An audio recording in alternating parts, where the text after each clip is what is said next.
Hello friends, welcome to my channel. நிறைய friends என்னுடைய video பார்த்து லைக் பண்ணி சப்ஸ்கிரைப் பண்ணி சப்போர்ட் பண்ணிட்டு வரீங்க. மிக்க நன்றி. இன்றைக்கும் உங்கள்கிட்ட குட்டி குட்டி டிப்ஸை தான் நான் ஷேர் பண்ணியிருக்கேன். வீடியோ ஃபுல்லும் பாருங்கள். பிடிச்சிருந்ததுன்னா லைக் பண்ணுங்கள். மறக்காமல் சப்ஸ்கிரைப் பண்ணி சப்போர்ட் பண்ணுங்கள். வாங்க என்னென்ன டிப்ஸ்னு தெரிஞ்சுக்கலாம்.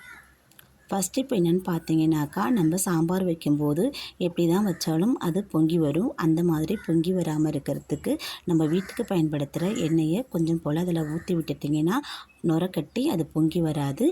சமையல் எண்ணெய்க்கு பதிலாக கொஞ்சம் போல் நம்ம தேங்காய் எண்ணெய் விட்டுட்டோம்னா இன்னும் நல்ல மணமாகவும் இருக்கும், சுவையும் சூப்பராக இருக்கும். ட்ரை பண்ணி பாருங்கள்.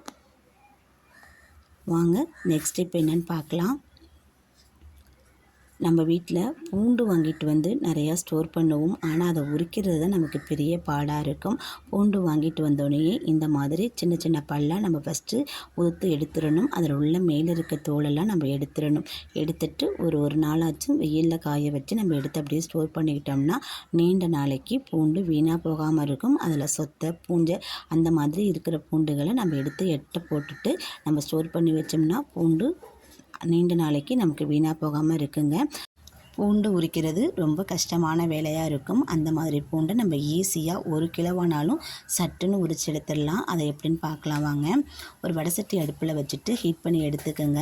எடுத்துட்டு நம்ம உதிர எடுத்து வச்சுருக்க பூண்டு பல்லை அதுக்குள்ளே சேர்த்துக்கலாம். நமக்கு எவ்வளோ பூண்டு தேவையோ அவ்வளோ பூண்டையும் சேர்த்துட்டு நம்ம மீடியம் ஃப்ளேமில் வச்சுட்டு மேலே உள்ள தோலெல்லாம் நல்லா கருகி வர அளவுக்கு நம்ம நல்லா இதை வறுத்து எடுத்துக்கலாங்க. அந்த மாதிரி கரிஞ்சு வர நேரத்தில் நம்ம இதை இறக்கிடலாம். இந்த பாருங்கள், பூண்டோட தோல் எல்லாமே இந்த அளவுக்கு நிறம் மாறி வந்துடுச்சு. இப்போ இதை நம்ம இறக்கிடலாம். இறக்கிட்டு ஒரு காட்டன் துண்டோ ஒரு துணியோ நம்ம எடுத்து கீழே பரத்தி போட்டுக்கலாம். நம்ம பூண்டு எந்த அளவுக்கு எடுத்துருக்கோமோ அதுக்கு தேவையான அளவுக்கு நீங்கள் துணி எடுத்துக்கோங்க. நான் சின்னதாக துண்டு எடுத்துருக்கேன். அதில் நம்ம வடை சட்டியில் சேர்த்த பூண்டு எல்லாத்தையுமே இதில் சேர்த்துக்கிறேன்.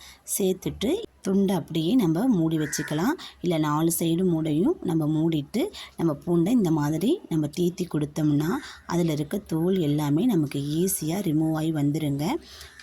நான் சின்னதாக டவல் எடுத்துட்டேன். அதனால் பூண்டு எல்லாமே வெளியில் வருது.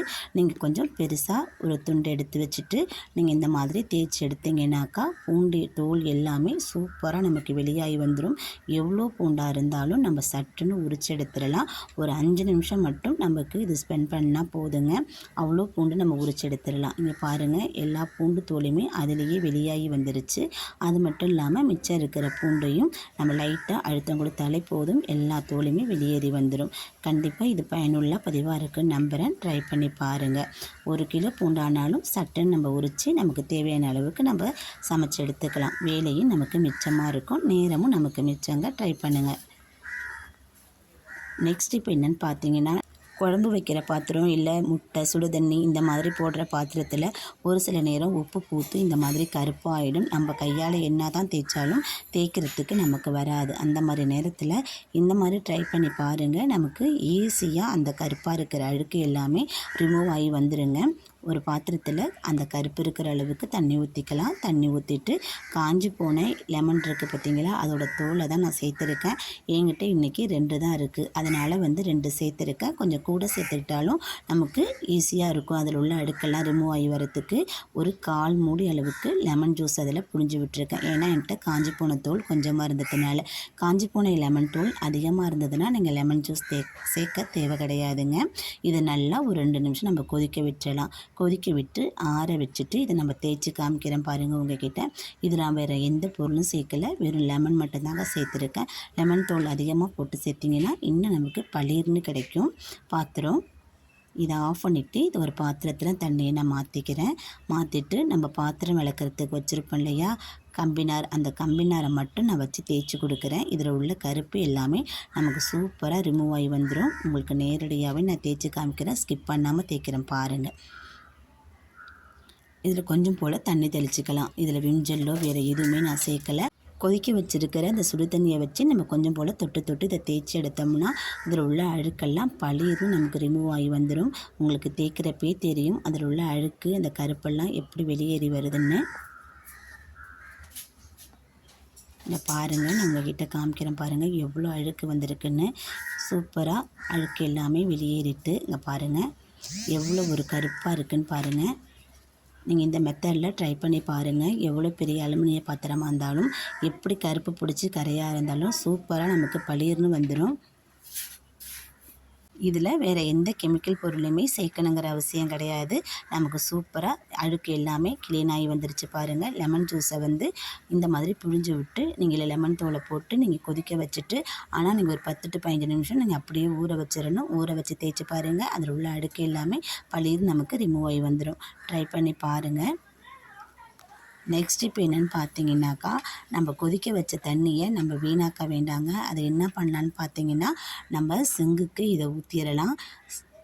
நம்ம பாத்திரம் விளக்குற சிங்கில் இதை ஊற்றும் போது சிங்கில் இருக்கிற கொஞ்சம் நெஞ்ச அழுக்குமே அது வந்து இல்லாமல் போயிடும். அந்த சிங்கில் இருக்கிற அடப்புமே நமக்கு சூப்பராக ரிமூவ் ஆகி வந்துடுங்க. இந்த தண்ணியை வேஸ்ட் பண்ணாமல் இந்த மாதிரி பயன்படுத்திக்கலாம். ட்ரை பண்ணி பாருங்கள். வாங்க இப்போ நெக்ஸ்ட் இப்போ என்னென்னு போய் பார்க்கலாம். நம்ம வீட்டில் மிக்ஸி ஜார் வச்சுருப்போம். மிக்சியில் அரைக்கும் போது மேலே உள்ள மூடி அந்த பெல்ட் நமக்கு கழண்டு வந்துடும், லூஸாக இருக்கும். அந்த சமயத்தில் நம்ம சட்னி அரைச்சாலோ தேங்காய் அரைச்சாலோ அது நமக்கு அள்ளி அடிக்கும், இல்லை பொங்கி வெளியில் வரும். அந்த மாதிரி வராமல் இருக்கிறதுக்கு வீட்டில் இருக்கிற ஒரு லப்பர் பேண்ட் எடுத்துக்கோங்க. கொஞ்சம் கனமான லப்பர் பேண்டாக இருந்தால் எடுத்துக்கோங்க. எடுத்துகிட்டு அந்த மூடியோட சுற்றியும் அந்த பகுதியில் நம்ம போட்டு விட்டுட்டோம்னாக்கா அந்த மூடியோட பெல்ட்டு வெளியில் கழண்டி வராது. அந்த லப்பர் பேண்டோட இறுக்கத்திலே டைட்டாக அப்படியே பிடிச்சிக்கும் நமக்கு. நம்ம அப்புறமா அதை மூடி அரைக்கும் போது பெல்ட்டு வந்து வெளியேறி வராது, நமக்கு அள்ளியும் அடிக்காதுங்க. பயனுள்ள பதிவாக இருக்குன்னு நம்புகிறேன். ட்ரை பண்ணி பாருங்கள். இந்த மாதிரி லப்பர் பேண்டை மட்டும் போட்டு விட்டுட்டு நீங்கள் இதை மூடி பாருங்கள். கண்டிப்பாக பெல்ட்டு வெளியில் கழண்டி வராது, டைட்டாக இருக்கும். வாங்க நெக்ஸ்ட் இப்போ என்னென்னு பார்க்கலாம். நம்ம மிக்ஸி ஜாரில் வந்து அரைச்சிக்கிட்டு இருக்கும் போதே ஒரு சில சமயத்தில் நமக்கு நல்லா அரைப்பட்டு வராது. ஏன்னு கேட்டிங்கன்னா அதில் உள்ள பிளேடில் உள்ள ஷார்ப்பு போயிருக்கும். பிளேடில் உள்ள ஷார்ப்பு போயிடுச்சுன்னா மசாலா பொருள் எதுவுமே ஒழுங்காக அரைப்பட்டு வராது. அந்த சமயத்தில் காஞ்சி போன முட்டை ஓடு இருக்குது பார்த்திங்களா, அதை இதில் போட்டு நம்ம அரைச்சி எடுத்துகிட்டு வந்தோம்னா பிளேடு நல்லா ஷார்ப்பு ஏறிக்கும். முட்டை ஓடு போட்டு அரைக்க பிடிக்காதவங்க கல்லுப்பு சேர்த்து 1க்கு 2-3 தடவை நம்ம வந்து மிக்சியில் பல்ஸ் மோலில் கொடுத்து நம்ம அரைச்சி எடுத்துகிட்டு வந்தோம்னா அந்த உப்பை தூள் பண்ணி எடுத்தாலே போதுங்க, பிளேடு நல்லா ஷார்ப்பாகி வந்துடும். நெக்ஸ்ட் டைம் நம்ம அரைக்கும் போது சூப்பராக மசாலா பொருள் எல்லாமே அரைப்பட்டு வருங்க. கண்டிப்பாக பயனுள்ள டிப்பாக இருக்கும். ட்ரை பண்ணி பாருங்கள். கல்லுப்பை மட்டும் போட்டு அரைச்சி பாருங்கள். ஈஸியாக பிளேடு ஷார்ப்பாகிடும். வாங்க நெக்ஸ்ட் இப்போ என்னென்னு பார்க்கலாம். மிக்ஸி ஜாரில் சட்னியோ மசாலா பொருளோ தேங்காவோ அரைச்சிட்டு நம்ம அப்படியே கழுவி வச்சுருவோம். அது நாளாக அதுலேருந்து பேட் ஸ்மெல் நமக்கு வந்துக்கிட்டே இருக்குங்க. என்ன தான் நம்ம கழுவி கவுத்தாலும் அடியில் இருக்கிற குட்டி குட்டி அழுக்கெல்லாம் நமக்கு ரிமூவ் ஆகி வராது, அதிலே அப்படியே இருக்கும். அது நாள்பட என்ன ஆகுன்னு பார்த்தீங்கன்னா நமக்கு பேட் ஸ்மெல்லை கொடுக்கும். அதை அப்படியே பயன்படுத்தும் போது நமக்கு உடம்புக்கு கெடுதலும் கூட. அந்த மாதிரி இல்லாமல் இருக்கிறதுக்கு இதில் காஞ்சி போன லெமன் போட்டிருக்கேன். நீங்கள் வந்து அரை மூடியில் எலுமிச்சம் பழத்தை கூட அப்படியே சேர்த்துக்கலாம். சின்னதாக கட் பண்ணிவிட்டு இதில் கொஞ்சம் போல் கல்லுப்பு சேர்த்துருக்கேன். தூளுப்பு சேர்க்காதீங்க.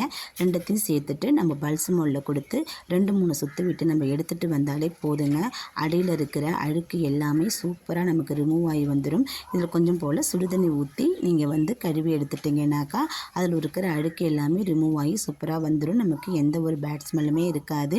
நம்ம உப்பும் லெமனும் சேர்த்து அரைச்சிட்டு வந்து அந்த விழுதை கூட நம்ம வீணாக்க வேண்டாம். நம்ம பாத்திரம் விளக்குறதுக்கு இதை பயன்படுத்திக்கலாம். இது கூட கொஞ்சம் போல் தண்ணியும் விம் லிக்விடும் சேர்த்துட்டு நம்ம பாத்திரம் துளக்கிறதுக்கு பயன்படுத்திக்கலாம். எந்த பேட் ஸ்மெல்லும் இருக்காது. ட்ரை பண்ணி பாருங்கள். நெக்ஸ்ட் இப்போ என்னென்னு பார்த்தீங்கன்னா, மிக்ஸி ஜாரை நம்ம மசாலா பொருள் அரைச்சிட்டு கழுவிட்டு நம்ம சுத்தம் பண்ணிவிட்டு இந்த மாதிரி மூடி போட்டு நம்ம மூடி வச்சுருவோம். அந்த மாதிரி மூடக்கூடாதுங்க. அந்த மாதிரி மூடி வச்சாலுமே சார்லேருந்து ஒரு மாதிரி வாடை வர ஆரம்பிக்கும். அந்த வாடை இல்லாமல் இருக்கிறதுக்கு தண்ணியை நல்லா சுத்தமாக தொடச்சி எடுத்துருங்க. எடுத்துட்டு மூடியை கீழே வச்சு அது மேலே இந்த மாதிரி சாரை கமுத்து வச்சுட்டிங்கன்னாக்கா அந்த காத்தோட்டத்தில் அதில் இருக்கிற மசாலா பொருள் வாடை எல்லாமே நமக்கு போயிடும். அந்த பேட் ஸ்மெல்லு நமக்கு கொஞ்சம் கூட இருக்காது. ரெண்டாவது வந்து மூடி எப்போவுமே குப்பரை போட்டு நம்ம அதை மூடி வைக்கக்கூடாது. நம்ம திருப்பி வச்சு தாங்க மூடி வைக்கணும். வாங்க நெக்ஸ்ட் இப்போ என்னென்னு பார்க்கலாம். நம்ம அரைக்கிற மிக்ஸி ஜார் காலப்போக்கில் அப்படியே ஸ்டக் ஆகி நின்றுடுங்க, சுத்தாது. அதுக்கு காரணம் என்ன பார்த்திங்கன்னா, நம்ம பேக் சைடு ஒழுங்காக கழுவாமல் அதில் உள்ள அழுக்கெல்லாம் பிடிச்சி நமக்கு சுற்றுறதுக்கு வாய்ப்பு இல்லாமல் அப்படியே ஸ்டக் ஆகி நிற்கிறதுனால தாங்க அந்த மாதிரி மிக்ஸி ஜார் நமக்கு பழுதாகிடுது. அந்த மாதிரி இல்லாமல் இருக்க இதில் 1 ஸ்பூன் அளவுக்கு நான் பேக்கிங் சோடா சேர்த்துருக்கேன். பேக்கிங் சோடா சேர்த்துட்டு அது கூடவே கொஞ்சம் போல் சுடு தண்ணி சேர்த்துருக்கேன். இதை ஒரு 5 to 6 நிமிஷம் அப்படியே விட்டுறலாங்க. அது ஊற ஊற அதில் இருக்கிற அழுக்கு எல்லாமே நமக்கு வெளியேறி வந்துடும். இங்கே பாருங்கள், அதில் உள்ள அழுக்கு எல்லாமே நுர பொங்கி மேலே வந்துடுச்சு. இப்போ இது ஒரு வேஸ்ட்டு ப்ரெஷ்ஷு வச்சு நம்ம இதை வந்து தேய்ச்சி கொடுத்துடலாம். அதில் உள்ள கருப்பு அழுக்கு எல்லாமே நமக்கு சூப்பராக ரிமூவ் ஆகி வந்துடும். இந்த மாதிரி நம்ம பயன்படுத்தி அழுக்கை ரிமூவ் பண்ணி எடுத்துட்டோம்னாக்கா மிக்ஸி ஜார் நமக்கு சீக்கிரம் வீணாக போகாமல் நீண்ட நாளைக்கு அப்படியே நீடிச்சு இருக்குங்க. இதை நான் சுத்தமாக விளக்கி எடுத்துகிட்டு உங்களுக்கு காமிக்கிறேன் பாருங்கள். இதை சுத்தமாக கழுவி எடுத்துகிட்டு வந்துட்டேன். கொஞ்சம் கூட கருப்பும் கிடையாது. உள்ளே இருக்கிற அழுக்கெல்லாம் ஓரளவுக்கு ரிமூவ் ஆகி நமக்கு வந்துடுச்சு. இந்த மாதிரி ட்ரை பண்ணி பாருங்கள். இந்த மாதிரி பயன்படுத்திக்கிட்டால் மிக்ஸி ஜார் சீக்கிரம் ரிப்பேர் ஆகாமல் நமக்கு நீண்ட நாளைக்கு இருக்கும். ட்ரை பண்ணி பாருங்கள். வாங்க நெக்ஸ்ட் இப்போ என்னென்னு பார்க்கலாம். நம்ம என்ன தான் பால் வாங்கிட்டு வந்து காய்ச்சாலும் நம்ம பக்கத்தில் நிற்கிறப்ப அது பொங்கி வராது. நம்ம எப்போ அந்தண்ட பக்கம் நவுறோமோ அப்போ அது பொங்கி கீழே ஊற்றிடும். நமக்கு 1க்கு 2 வேலையாக வச்சுருங்க.